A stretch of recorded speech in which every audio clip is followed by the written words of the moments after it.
Inside the Classroom takes an in-depth look at one of Team Hardin County Schools' best teachers in action, featuring comments, class instruction, and insight inside the classroom.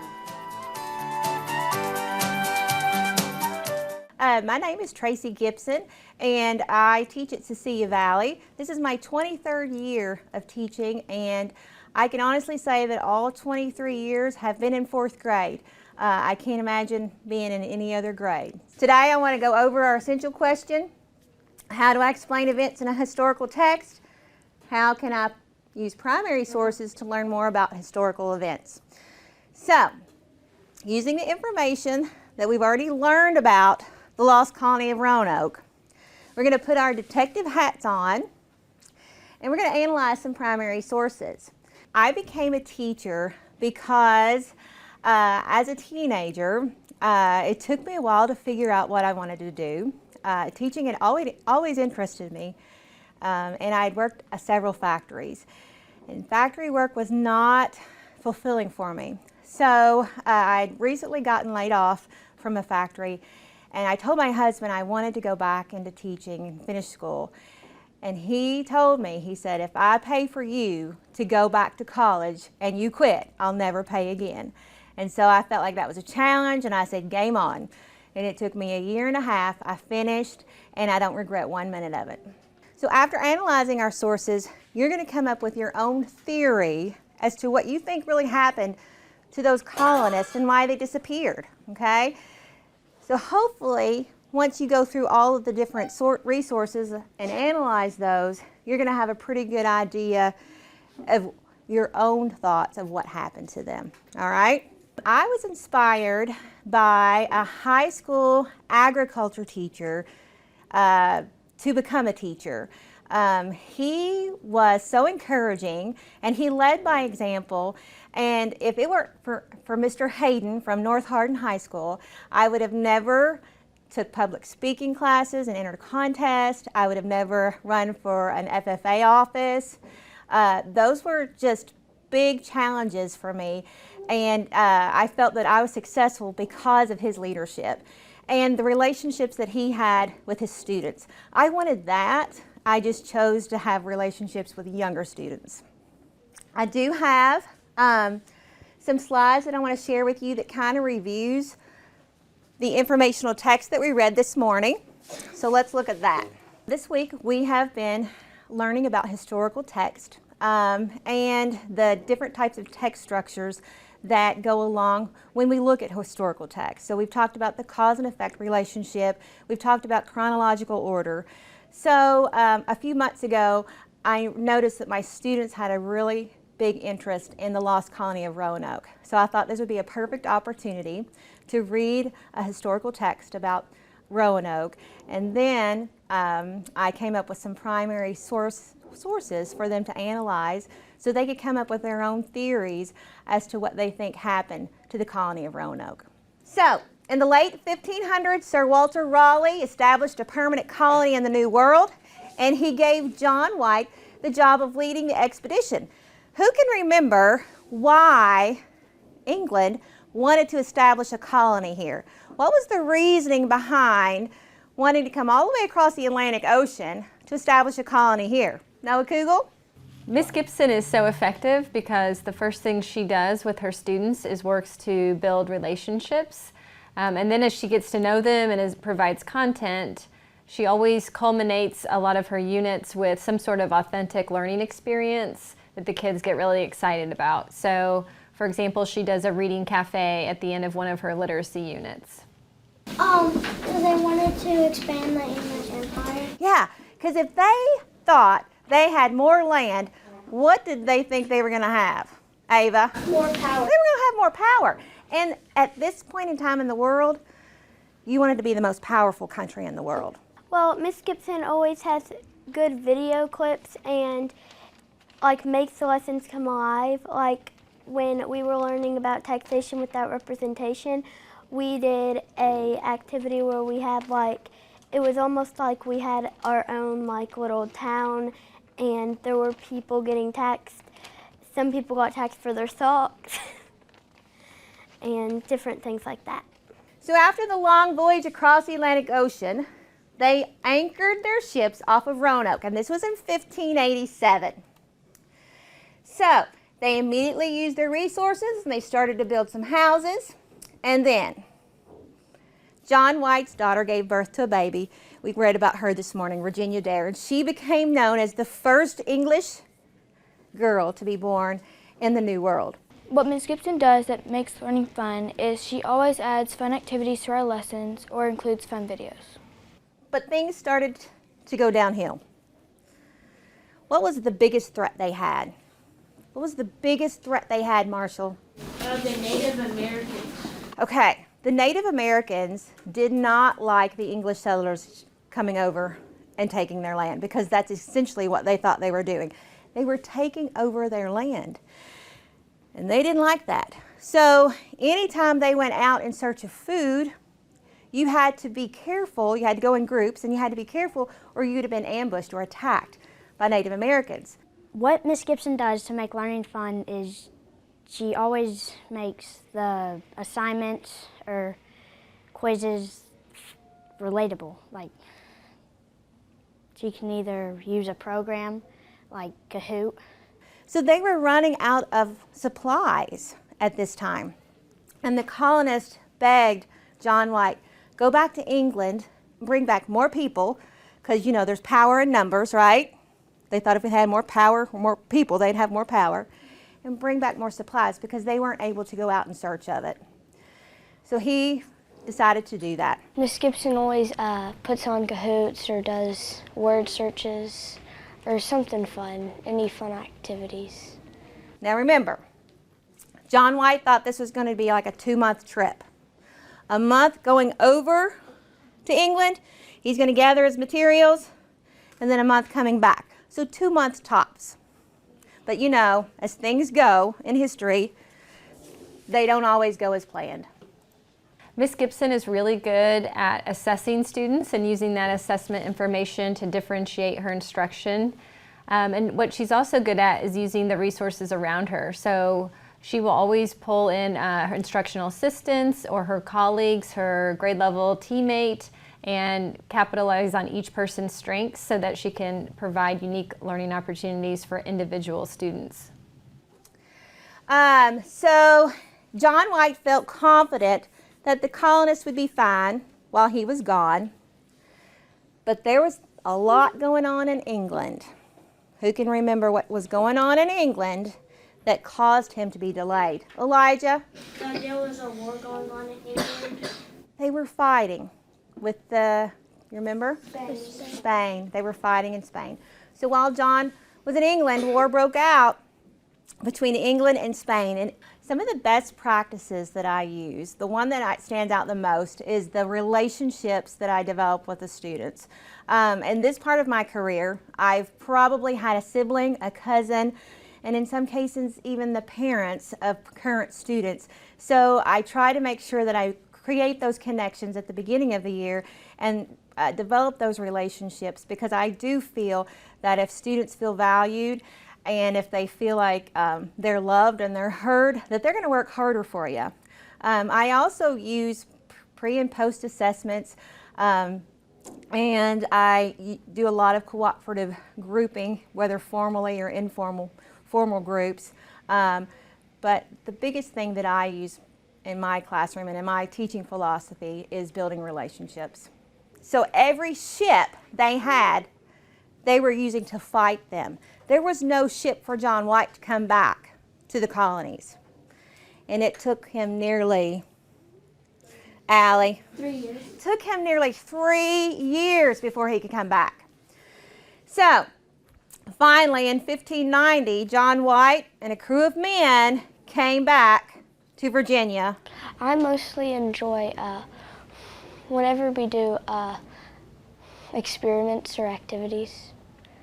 They reported that the colony was abandoned, but there were some clues left behind. So, what clues were left? Well, yeah, you all remember this from this morning? The word Croatoan was carved in the wooden post. There was also crow, and the men reported that there was no sign of a struggle. What I enjoy most about Miss Gibson's class is she never has boring lessons, and they're always something interesting.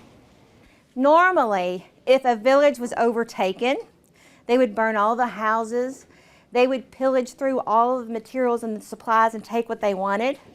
But when John White arrived back in Virginia, none of that had happened. It was just like the colonists had taken a day trip and never returned.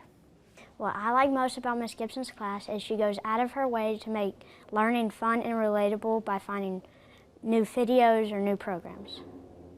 There's our mystery. What happened to them? What happened to them?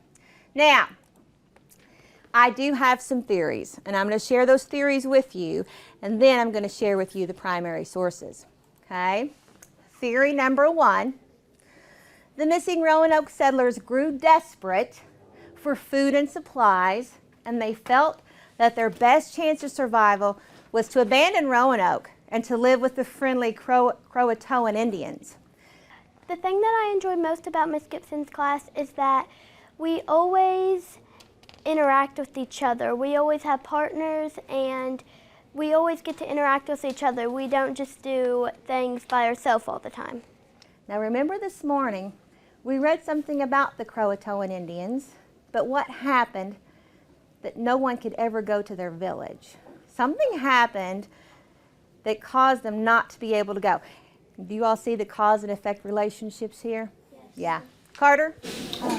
There was a bad storm that forced them to go back to England. There was a bad storm, forced them to go back to England. They were never able to visit the Croatoans' island to see if the colonists might have been able to survive and live with them.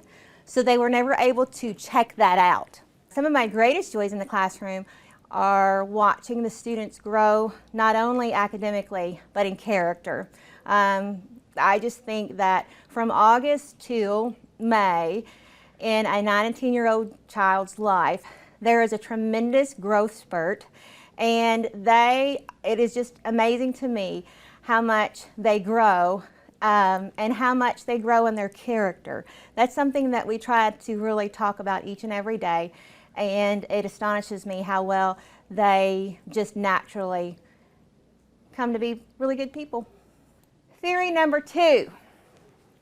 The Roanoke settlers grew tired of waiting for John White to return, and they set sail for England on their own boat, but were lost at sea. Now, I do have a question about this. Did they actually have a boat, or did they build one? That would be my question. And that could be something that you might find as you're analyzing these primary sources today, okay? Because that could be a possibility if they had their own ship, but I don't know. Was that the only ship that they had, was the one that he took back to England with him? When former students come by for a visit, it is so exciting to me. I recently talked about this. Actually, I had to write the essay, but one of my favorite days of the school year is at the end of the year when Central Hardin seniors are getting ready to graduate. They always go back and they visit their former schools and their former teachers. And that's one of my favorite days of the year. On that day, I'll have out my photo albums. They'll come by, and usually I know them all because we're a pretty small school, and especially when we were at Howe Valley, we were really small. So I usually know them all, and we talk about, what their dreams are, what their goals are. I usually still see them as 4th grade students, and it's amazing for me to see them as they come back and visit us before they go out on their life journeys. Here's theory number 3. At this time in history, England and Spain were at war. Perhaps the settlers were killed by Spanish troops marching up the coastline. So Spain knew that English colonists were coming over and kind of taking over this territory. So if there were some Spanish soldiers thinking, hey, I'm going to get a head up on them, they could have sent some soldiers over here and they could have taken care of those colonists. That's a theory. I don't know. And if you think about it, Spain claimed Florida, and Florida is just due south of this area. Miss Gibson helps me succeed and do my best by encouraging me and never doubting me in my learning. Theory number 4, the nearby Secatoan Indians and the Roanoke settlers didn't get along. Could the Secatoan Indians have invaded Roanoke and killed the settlers? It could have happened, but why didn't they find any skeletal remains? Why didn't they find anything? There was nothing like that left behind. Lauren? If they killed them, there would be like blood everywhere. Well, if it was a 3-year time period, Oh yeah, I know. it could have had time, you know, the rain and all that kind of stuff would have washed those kind of things away. However, there should have been something left, you know, something.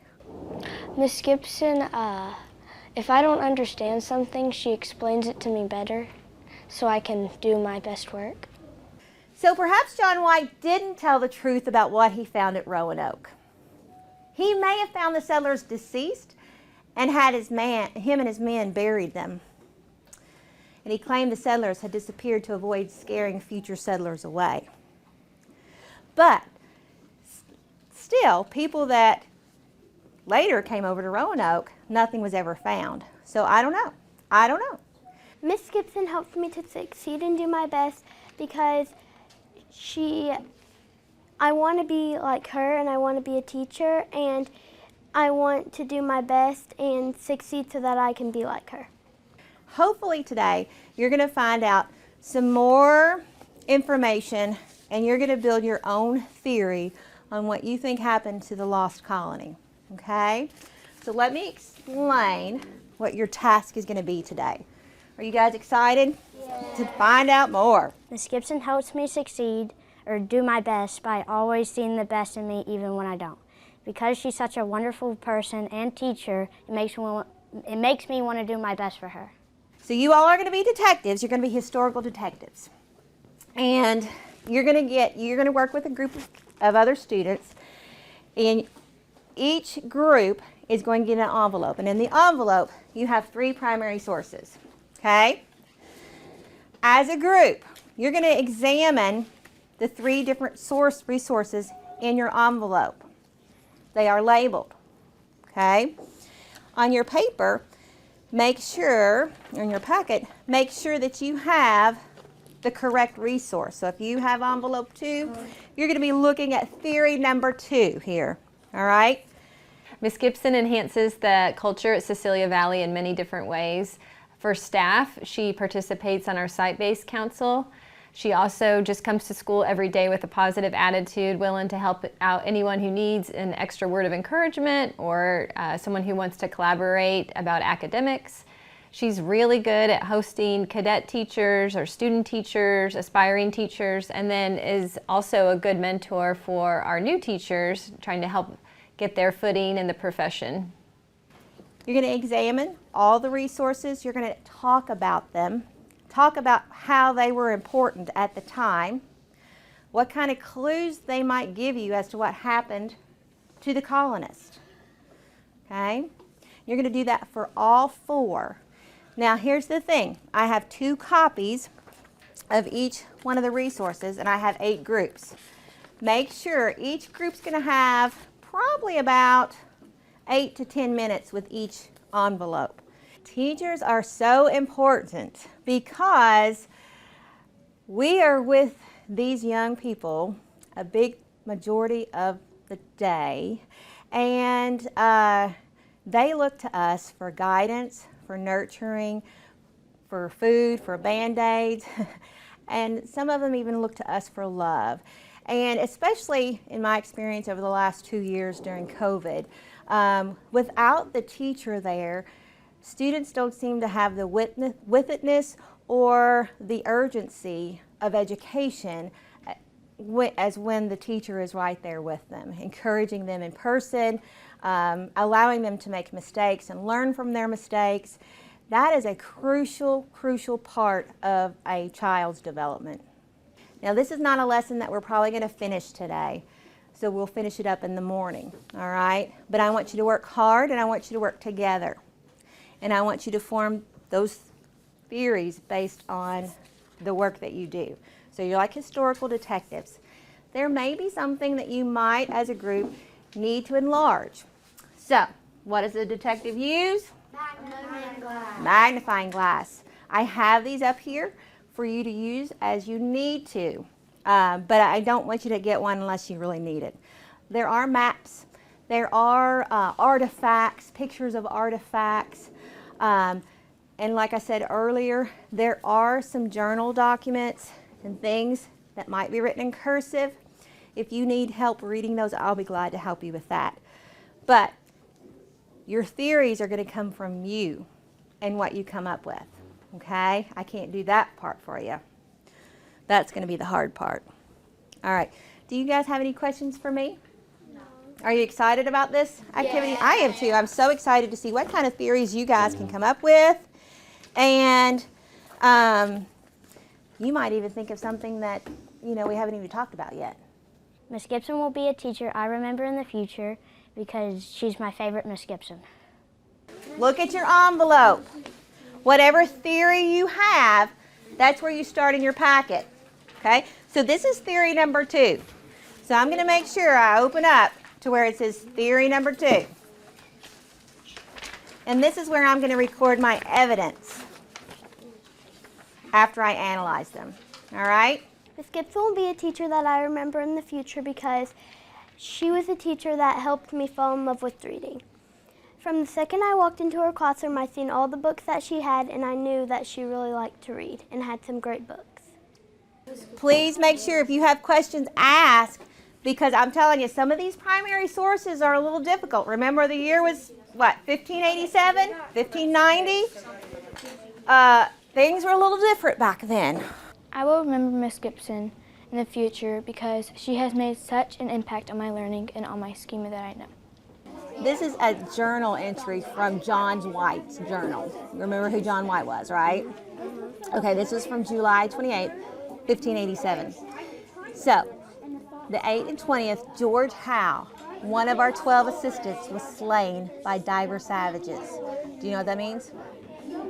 He was killed by Indians, which were come over to Roanoke, either of purpose to spy our company and what number we were, or else to hunt deer, whereof were many in the island. These savages, being secretly hidden among high reeds, where oftentimes they find the deer asleep, and so kill them. Spy our man waiting in the water alone, almost naked, without any weapon, save only a small forked stick, catching crabs, and also being strayed 2 miles from his company. And they shot at him in the water, where they gave him 16 wounds with their arrows. And after they had slain him with their wooden swords, they fled over the water to the main. So, with this one, this is T13. So what you would write here is an excerpt from John White's journal, right? What did he describe? How George Howe was killed by Indians. That's all you'd have to write. I will remember Miss Gibson in the future because of how good the books she reads are and how good the endings are. These tell us that several of their ancestors were white people and could talk in a book as we do, the truth of which is confirmed by gray eyes being found frequently among these Indians, and no others. They value themselves extremely for their affinity to the English and are ready to do them all friendly offices. It is probable that this settlement miscarried for want of timely supplies from England, or though the treachery of the natives, for we may reasonably suppose that the English were forced to cohabitate with them for relief. So, it's basically saying, trying to understand what happened to the colonists, thinking that they might have gone and started living with, yeah. So should that be the theory? Well, you're only putting your evidence here, and then this is after you go through all 4 envelopes. Okay. Does that make sense? Do we put the evidence right? Yes, so this one would go here, this one goes here. Okay. Miss Gibson will be remembered for her students for many reasons, but a few that stand out is her positivity. She really makes the people around her feel good, and they'll also remember her for genuinely caring about their lives. She really wants to know about their extracurricular activities, their sports, their families, and She has a genuine interest in supporting these students in and outside of the classroom. Also, she has high standards for her kids, and I think they remember that as they move on, the high standards that she set for them, and they continue to want to work hard just to make her happy and proud of them. I don't think the houses they didn't bother the houses. They were like, they just went on a day trip and they never came back. And also, where would the bodies be if they were, like, Well, if they got a disease? But, yeah, wouldn't they be bones. there? Yeah. There would still be bones there. You would But see the remains.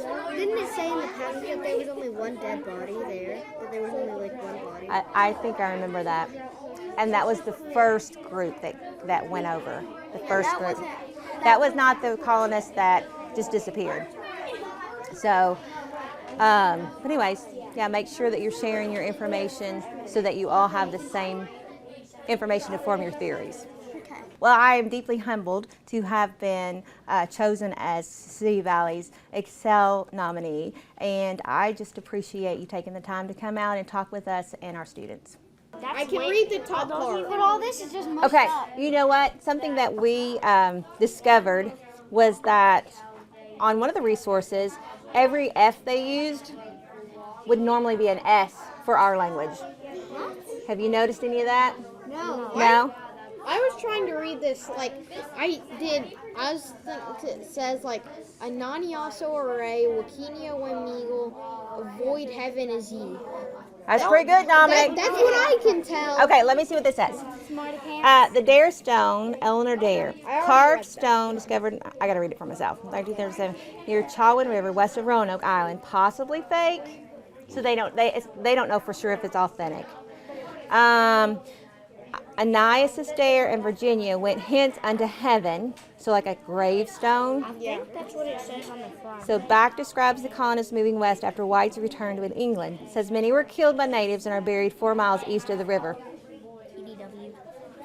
That's interesting.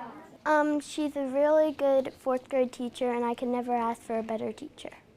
But what about all the other colonists that are still in Roanoke? There's nothing they found. They never found anything. Good view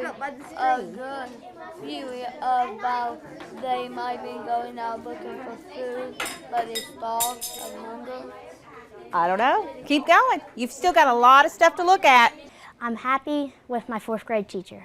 If this came from the Kendall's family, it was not made here in the colonies. It was made in England. So Virginia Dare wasn't even born yet. So what? So that may. But it looks like there's like someone there, and then there's someone right here, and then there's an. Okay, but I don't think you can look too much into that. You have to look mainly at what information they provide you on the back. Yeah, that's what. Okay? I really like your investigative skills though, but we got to focus on that. Okay? I'm so glad that I got put in 4th grade with Miss Gibson. Map of Spanish voyage to the settlement of St. Augustine. So that's Florida, that's Spain. Important findings. The Spanish were well established in present-day Florida by the time Roanoke colonists arrived. Shipping routes may have brought Spanish ships near Roanoke Island. So that was one of the theories, right? Yeah. But the theory that Allie had was there's a dot here and there's a line going from Spain. Well, this is where they settled. The Spanish settled here to St. Augustine. All of this land right here belonged to Spain. Oh. This land here was where the English colonists were wanting to locate and to claim. So they were pretty close together there. Yeah. So Spain owned that land. Yes, all of Florida was Spanish land. Okay, I got theory. Maybe Spain attacked the Roanoke. I can just say personally, you know, how much I really appreciate Miss Gibson as a colleague. I've learned a ton in the time I've been at Cecilia Valley. She has taught me so much and inspired me to be a better educator, and I'm grateful to get to work with her every day. I know that you all are really coming up with your own theories already, but you've only seen one envelope of evidence. You still have 3 more to go through. So we will continue this in the morning, and we'll do it during science, and we'll finish it up during reading. Does that sound like a good plan? I love that you're so excited about it.